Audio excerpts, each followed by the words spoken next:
Episode 2 of our Crime Culture Media exclusive documentary miniseries on serial killer Israel Keyes identified Nicole Engle as his first suspected victim. Due to structural constraints in making a documentary, we weren't able to share as much information on Nicole's case as we wanted to. We really want to share her story and share more details about Nicole and who she was. So if you click the link in the description, you can read more information about her life.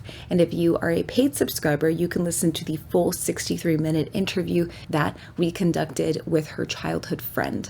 This friend does wish to remain anonymous, so we have redacted any information that could be identifying for them.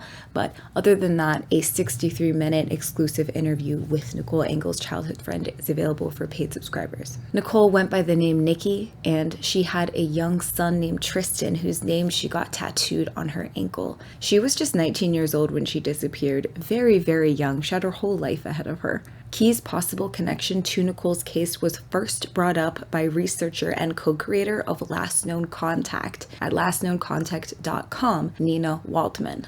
We know that Keyes had been planning a murder for a while, and though it is speculated, a lot of people have speculated that he killed before the military, the FBI believes that Keyes took his first victim between leaving the military and the birth of his daughter, and his kid was born at the end of October 2001, and Nicole went missing in early October 2001. While there's no smoking gun to tell us that Keyes definitively took Nicole as his first victim, there is a great deal of compelling circumstantial evidence. I'll mention a few of those points here in this video, but there is a lot more information and detail in the article. Nicole disappeared on October 2nd, 2001. At the time, she was living in Vancouver, Washington, but she actually disappeared in Oregon, just across the border, like 15-20 minutes away from Vancouver, in Portland. She worked as a dancer at a strip club, and she was in college in Vancouver, Washington. The friend that I interviewed could not remember the exact name of the club that she danced at, but she knows that it was in Northwest Portland. The idea that Keyes took someone after leaving the military, but before the birth of his daughter, really does line up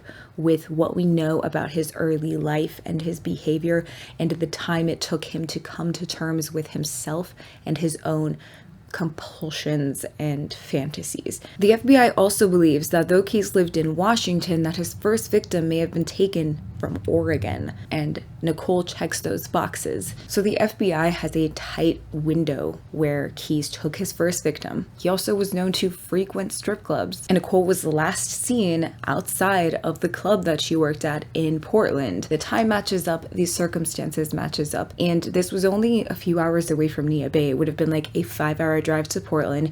We can't place Keyes anywhere specifically, so that is a possibility. Where Keyes was living is only 300 miles from Portland. It's only like a 5-hour drive. In one of the interrogations that the FBI conducted with Keyes in 2012, they point blank asked him, "How did you identify the target for the first person?" That you've been kind of working up to. How did you identify? Was it one of these where you go out and wait for somebody? Yeah, well, yeah. I would not really wait, but if you know an area, you can pretty much plan on who you're going to run into, what type of people and stuff. That you're not going to have to wait too long for. Right. He didn't go into more detail, and he didn't provide the identity for his first victim. Was he referring to the type of people that might be outside of a strip club in Portland and ensuring that he wouldn't have to wait long?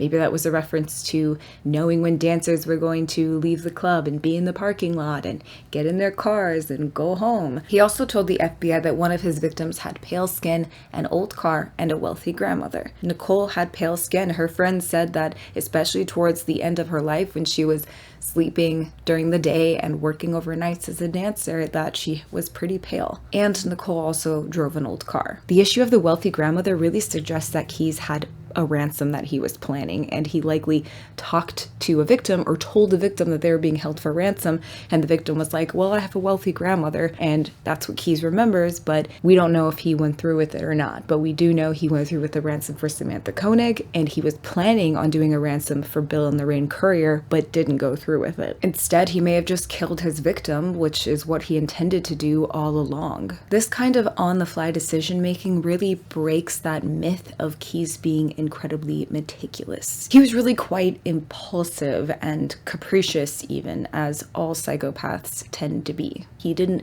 plan every little thing. He didn't know who his victims were going to be in advance. He just, it was impulsive. He even described himself that way at times. Again, you can read more about Nicole Engle and her case in the free article linked in the description below. And for our paying subscribers, you can listen to the entire interview that I conducted with her childhood friend. And check out the first 2 episodes of our 3-part miniseries, Israel Keyes Life in Full Detail. Episode 3 will be out pretty soon. I'm editing it right now. Thank you guys so much for watching.